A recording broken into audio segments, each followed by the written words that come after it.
Assalamualaikum warahmatullahi wabarakatuh. Halo teman-teman semuanya. Perkenalkan, nama saya Panji Ruhadewanata.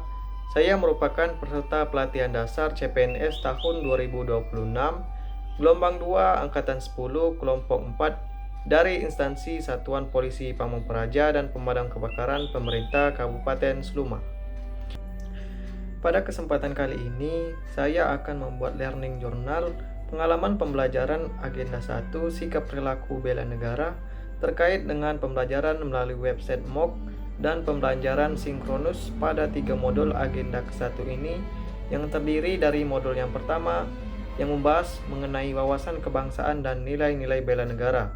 Kemudian yang kedua adalah modul yang kedua membahas tentang analisis isu kontemporer dan modul yang ketiga membahas mengenai kesiapsiagaan bela negara. Mari kita masuk ke modul yang pertama yang membahas mengenai wawasan kebangsaan dan nilai-nilai bela negara. Apa itu wawasan kebangsaan? Wawasan kebangsaan merupakan cara pandang bangsa Indonesia dalam rangka mengelola kehidupan berbangsa dan bernegara yang dilandasi oleh jati diri bangsa dan kesadaran terhadap sistem nasional. Wawasan kebangsaan sendiri memiliki 4 konsensus dasar. Yang pertama adalah Pancasila sebagai ideologi dan dasar negara Indonesia. Kemudian yang kedua yaitu adalah UUD atau Undang-Undang Dasar 1945 sebagai konstitusi dasar negara Indonesia. Kemudian yang ketiga ada Bhinneka Tunggal Ika sebagai semboyan persatuan dan keberagaman negara Indonesia. Yang keempat ada NKRI atau Negara Kesatuan Republik Indonesia sebagai bentuk negara Indonesia. Bendera, bahasa, dan lambang negara, serta lagu kebangsaan Indonesia merupakan sarana pemersatu, identitas, dan wujud eksistensi bangsa yang menjadi simbol kedaulatan dan kehormatan negara. Bela negara merupakan tekad, sikap, dan perilaku serta tindakan warga negara, baik secara perorangan maupun kolektif dalam menjaga kedaulatan negara.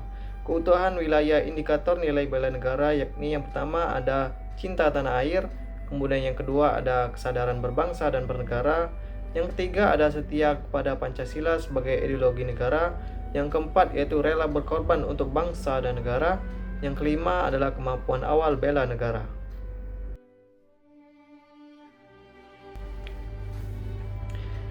Mari kita masuk ke modul yang kedua. Modul ini membahas mengenai analisis isu kontemporer. Pada modul pembelajaran analisis isu kontemporer ini, saya sebagai CPNS diberi bekal tentang kemampuan mengidentifikasi faktor yang mempengaruhi perubahan lingkungan strategis melalui isu dengan menyadari pentingnya modal insani dengan menunjukkan kemampuan berpikir kritis dalam menghadapi perubahan lingkungan. Contoh beberapa keterkaitan isu yang sedang berjalan yaitu adalah yang pertama ada korupsi, kemudian yang kedua ada narkoba, kemudian zat adiktif, yang ketiga ada terorisme dan radikalisme, yang keempat ada money laundry, yang kelima ada proxy war, yang keenam ada cybercrime. Apabila kita sebagai ASN menemui isu-isu tersebut, maka yang harus kita lakukan adalah melakukan analisis isu kritikal. Adapun isu kritikal ini dibagi menjadi 3 kelompok. Yang pertama ada isu saat ini atau current issue, yang kedua ada isu berkembang atau emerging issue, kemudian yang ketiga ada isu potensial. Selanjutnya ada teknik tapisan isu, yaitu teknik yang digunakan untuk menyaring berbagai isu yang muncul supaya dapat menentukan mana yang lebih penting untuk segera ditangani. Ada banyak teknik tapisan isu. Yang kami pelajari ada 2. Pertama AKPL yaitu aktual, kelayakan, problematik, dan kelayakan. Kemudian yang kedua ada USG yaitu isu dinilai berdasarkan tingkat urgensi, seriousness, dan growth. Kemudian ada alat bantu yang dapat kita gunakan juga untuk lebih memperdalam isu yang telah kita temukan, yaitu ada alat bantu mind mapping, fishbone diagram, dan analisis SWOT. Baiklah, kita masuk ke modul yang ketiga yaitu adalah kesiapsiagaan bela negara.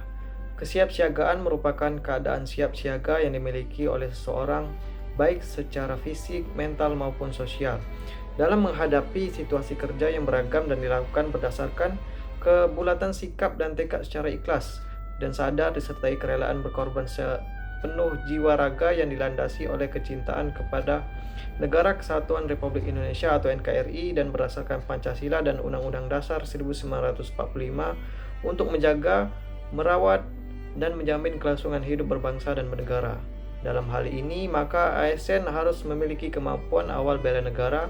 Secara fisik dapat berubah menjaga kesiapsiagaan diri dengan menjaga kesehatan jasmani, rohani atau mental, sedangkan secara non-fisik yaitu dengan cara menjaga etika, etiket moral, dan memegang teguh kearifan lokal.